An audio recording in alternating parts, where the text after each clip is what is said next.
كابتن سليمان الله اكبر، مفيش خشبه جنبك كده تمسك. ما بديت كده وبسم الله ما شاء الله ركبت كده وربنا كرم. الحمد لله، ده توفيق من عند ربنا ورحمه ربنا يعني، والحمد لله والشكر لله على الاداء ده.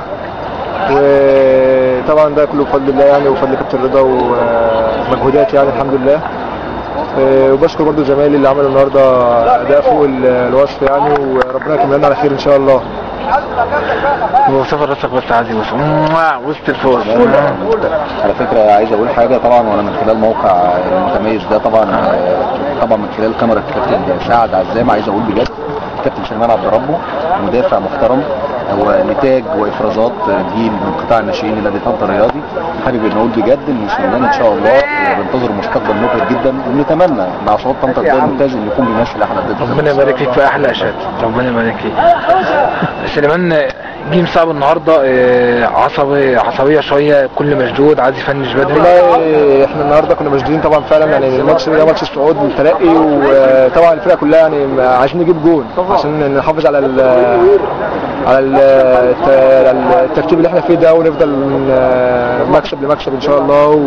وان شاء الله اللي جاي احسن يعني في الترقي ان شاء الله. اصعب مباراه لا شاركت فيها وانت قاعد بره، ايه هي اصعب مباراه كنت انت مشارك فيها وانت كنت قاعد بره؟ ماتش الشمالود هنا اللي انت كنت كان هنا. كان ماتش الشمالود اللي كسبناه في اخر دقايق ده.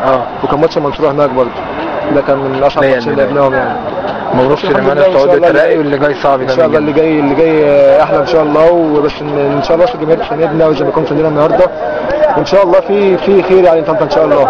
مبروك ان شاء الله نصعد السنه دي الدوري الممتاز، ونعمل حاجات كويسه في الترقي. اخر حاجه عشان افهم، المفاوضات وقفت ولا لسه شغاله؟ لا لسه في كلام والله العظيم، لسه في كلام، ما عدتوش فاكسات ولا عدتوش اي حاجه؟ هو الكلام كله معانا ومع وكيل اعمال. طب يعني واصله لحد فين كده؟ حاجه رسمي يعني. واصله لحد فين المفاوضات؟ لا لسه يعني، ما هو دلوقتي زي ما انت عارف ان القيد مقفول دلوقتي. هو بيحب يجهزوا هم للموسم. لا ما هو يعني لو يتكلموا في فلوس، النادي يتكلم في فلوس. مثلا النادي طنطا ما حدش بيحب يتعامل معاه مثلا في التعاون المادي، مثلا بيسمعوا ان الاهلي جاي او مثلا انبي جاي او بنطلب مليون مليون 2 مليون، زي مثلا الكوره يشتري لاعب سوبر او يشتروا مثلا شريكه مثلا من الدرجه الثانيه ولا حاجه. هو مثلا بس ان شاء الله بس والنادي طالب فيك كام يا سليمان؟ والله انا اخر ما سمعت كان عايزين مليون.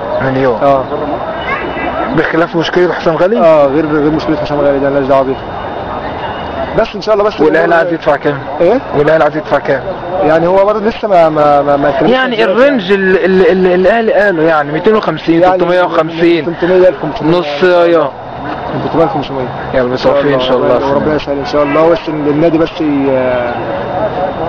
انا تفكيري كله ان شاء الله طنطا تصعد السنه دي بامر الله ان شاء الله. طنطا لحد ما يصعد ممتاز ان شاء الله بامر الله. ان شاء الله. ان شاء الله. مبروك.